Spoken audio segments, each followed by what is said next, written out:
Hello दोस्तों, नमस्कार दोस्तों। कैसे आप सब? आशा करती हूँ आप सब बहुत अच्छे होंगे। और दोस्तों, आज मैं बात करने वाली हूँ कि एक चोर था, बुढ़ा चोर। उस चोर की मृत्यु होने वाली थी और मृत्यु होने वाली थी तो वो अपने बेटे को बताया कि बेटा, दो बात याद रख लेना। ज़िंदगी में कभी सच मत बोलना, और दूसरी बात कि ज़िंदगी में कभी भी किसी धार्मिक स्थल पे मत जाना, जैसे सत्संग, मंदिर, गुरुद्वारा इत्यादि पे मत जाना।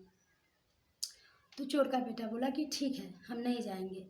उसके बाद चोर की मृत्यु हो गई और चोर का बेटा गया चोरी करने गया राजा के महल में। तब भी सिपाहियों ने देख लिया और उसे खदेड़ने लगा।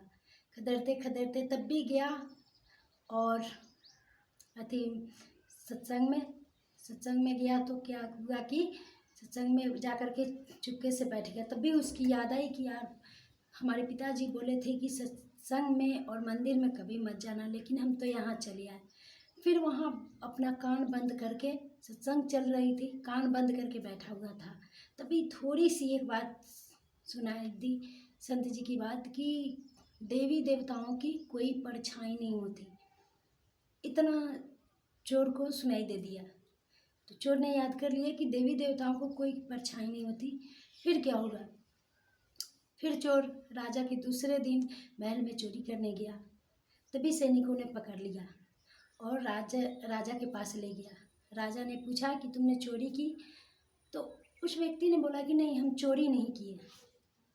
तो फिर राजा बोला कि नहीं, इसको बुलवाने के लिए एक ठगनी को बुलवाया गया और ठगनी को देवी माँ का रूप बनाया गया और उस चोर के पास ले आया गया। तब भी चोर बोला कि हे माँ, मैं आपका भक्त हूँ, आपका पूजा करता हूँ, आप तो जानते ही हैं। फिर उस ठगनी ने उस देवी का रूप लेकर के पूछा कि बेटा, तुमने चोरी की है? तो वो चोर बोला कि नहीं माँ, अगर हमने चोरी की होती तो आप तो सब जानती है। और वो चोर देख लिया कि देवी देवताओं की परछाई नहीं होती और इसकी परछाई जरूर एक कोई ठगनी है, हमारे साथ कोई छल किया जा रहा है, कोई चाल चला जा रहा है। फिर चोर ने इतना बोला कि माँ, अगर हमने चोरी की होती तो आपको तो पता ही होता। फिर सारे लोगों ने समझ लिया कि ये चोरी नहीं किया है, इसलिए इसको दंड नहीं दिया जाएगा। और दोस्तों, कभी भी धार्मिक स्थल पे जाने से बल्कि गलत नहीं, बल्कि एक बात आपको समझ में आती है कि आपकी जान कहीं भी बच सकती है। अगर थोड़ी सी बात सत्संग में जा कर के वो व्यक्ति, वो चोर नहीं समझा रहता तो आज उसकी जान की कोई भी दंड मिल सकती, या तो मृत्यु दंड या कोई सज़ा।